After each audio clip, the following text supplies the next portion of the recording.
When we think of medieval peasant homes, the first image that comes to mind is something simple, small, and rudimentary. And believe me, this idea is pretty close to the truth. The houses were typically built very practically, using materials that were locally available, so they varied depending on the region.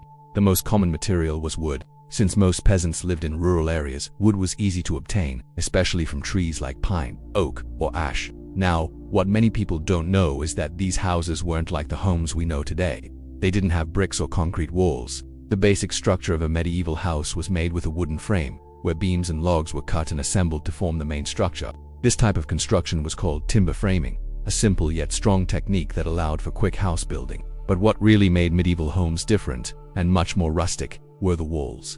They weren't made of stone or brick like the more imposing structures we see in castles or churches. Instead, the walls were built using a technique known as wattle and daub. Picture an interwoven network of branches and twigs, forming a kind of mesh, and this mesh was covered with a mixture of clay, straw, dung, and earth, which, when dried, became solid. This combination acted as a decent insulator, helping to keep the warmth inside the house during winter, although, of course, it wasn't enough to keep out the harsh cold. The floor, no wooden floors or polished concrete, it was simply packed earth. And when we say packed earth, we mean that the floor was literally a patch of dry mud that became compacted over time. To improve the situation a little, they often spread straw or rushes on the floor, but this didn't prevent the place from getting filthy over time. Dirt accumulated, especially since cleaning wasn't a priority, and any type of rug or upholstery would have been a luxury. The roof was also nothing like modern ones. Most homes had a thatched roof made of straw or reeds, which, while cheap and effective for protecting against rain, didn't offer much durability. The roof was made with layers of straw, reeds, or other plant materials, and often needed to be replaced over time. This type of roof also had a hole in the center, allowing smoke from the hearth, which was located in the middle of the house, to escape. Lastly, the medieval house didn't have glass windows. Instead, the openings were small and covered with cloth or even oiled paper, when the situation was a bit more privileged. Now, imagine living in such a place. Very different from the comfort we associate with homes today, right? Peasant homes were practical, but extremely modest, designed to provide just enough protection from the elements, but far from any luxury or comfort. When you think of a medieval home, it's hard to imagine a large space for a family. Peasant homes were incredibly small, and often, the whole family, from parents to children, shared the same space, with little to no concept of privacy. The average medieval house had between 40 to 50 square meters, which could be compared to a small studio today. However, unlike modern homes, these houses had to accommodate all family members, including animals in some cases. The lack of privacy was a constant reality. Since the houses were so small, there were no partitions between different spaces. Everything happened in one room: sleeping, eating, working, and in many cases, even storing animals. In some homes, the kitchen and living room were in the same space, with almost no division between them. The bed, for example, was a shared space, with the entire family, often with 5, 6 or more members, sleeping together in a cramped environment. The most common bedding was a heap of straw or a simple wooden platform where everyone would squeeze in. Don't expect a nice mattress or pillows. The beds were improvised and often consisted only of a pile of straw or hay, covered with a blanket. Sometimes the bed was shared with a significant number of animals, which was seen as a way to stay warm on cold nights. Dogs, cats, and even birds like chickens stayed indoors at night. These animals weren't just household accessories, but helped keep the house warmer and protected the family from rodents and other threats. As mentioned before, the kitchen was often in the same space where everyone slept. The hearth was the central element of the house, both for heating and cooking. It was placed in the middle of the room, and often chimneys didn't exist, meaning smoke from the fire spread throughout the entire space. Imagine that. During winter, the smell of smoke and the constant presence of soot made the environment even more uncomfortable. There were no partitions to separate the sleeping area from the dining area, so all household activities took place in a single cramped space. Moreover, the lack of privacy also affected personal hygiene. With so many family members living in the same space in poor hygiene conditions, diseases and parasites were a constant worry. Washing hands or bathing regularly wasn't a common practice among peasants, due to a lack of running water and proper facilities. When a bath did occur, it was done very simply: heating water in a container and bathing in an improvised space. Public baths existed in some areas, but they were rare and not accessible to everyone. In terms of organization, peasant families didn't have large wardrobes or furniture. The space was used very practically, with sacks of grain, work utensils, tools, and clothes stored in an improvised way. The walls were often covered with baskets, ropes, or even animal skins that served as blankets. Life inside these homes was much more about survival than comfort. The intense coexistence between all family members, with no space for isolation, was part of the routine. There were no exclusive areas for each person or for individual activities. The medieval home for peasants was a place of forced cohabitation and constant work, with no space for luxury or individual leisure time. Medieval winters were anything but mild, and surviving the cold inside peasant homes was a real battle. Unlike modern homes, equipped with central heating, efficient fireplaces, or even electric heaters, medieval houses were extremely vulnerable to the harsh weather, especially in colder regions. So, how did peasants cope with the cold? The answer lies in the hearth. Nearly every medieval house had a fireplace in the center, and it was the primary source of heat. However, the heating was nowhere near as efficient as what we have today. Instead of a ventilation system or chimneys designed to efficiently disperse smoke, medieval chimneys were rudimentary, causing a significant amount of smoke to stay inside the house, creating an atmosphere constantly filled with the smell of burning wood. This hearth wasn't just for warmth, it was also used for cooking. During winter, families spent more time around the hearth, cooking food and trying to stay warm, but don't think that the heat was spread throughout the house. The space around the hearth would be warm, but the farthest corners of the house remained cold. So, families would crowd around the fire, trying to absorb as much warmth as possible.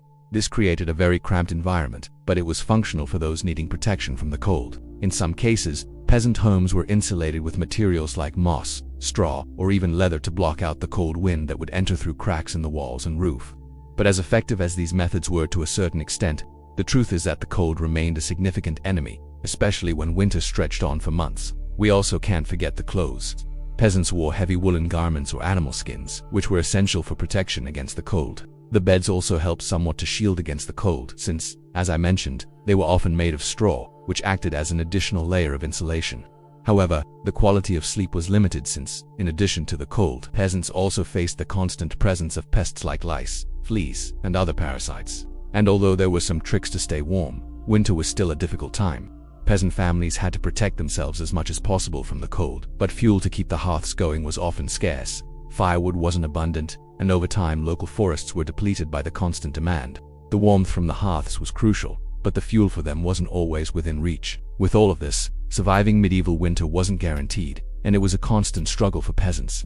They had to rely on the solidarity of their neighbors and, in many cases, good wood harvests to make it through the colder months. Now, let's talk about one of the most fascinating aspects of peasant life: food. If you imagine peasants were hungry all the time, the reality is more complex. While their diet wasn't luxurious and was dominated by simple foods, it was essential to sustain the hard work peasants did every day. The basic food of the medieval diet was bread. But we're not talking about the fluffy, white bread we buy in modern supermarkets. Medieval bread was dense, dark, and made with local grains like rye, barley, or oats. Wheat, which was more expensive, was reserved for the wealthy. For peasants, bread was the base of every meal, and they would consume up to 2 kilograms of bread per day. That's nearly a whole loaf of bread per person. In addition to bread, porridge was another staple food, made with oats, barley, or even beans. Porridge was simple, cheap, and very easy to prepare. Just throw the grains into water and cook. This dish was highly nutritious and helped sustain peasants during their long days of labor in the fields. But of course, it wasn't the most flavorful or sophisticated meal. If the peasant was lucky, they could supplement their meals with vegetables such as peas, beans, onions, garlic, and turnips. These vegetables were grown in small gardens near their homes. They helped diversify the diet and bring a little freshness to the daily meals. Now, when it came to meat, things were more difficult. Meat was not part of the everyday diet for peasants. It was only eaten during feast days or special religious holidays. You could say they ate meat only about 40 or 50 days a year, if they were lucky. Pork was the most common meat, as peasants could raise pigs easily with food scraps and let them forage in nearby woods. If they lived near rivers or the coast, they might have fresh fish, but inland peasants had to rely on salted fish for protein. During Lent, when the church forbade the consumption of meat, salted fish became an essential food source. Additionally, there were eggs, which were more accessible than meat.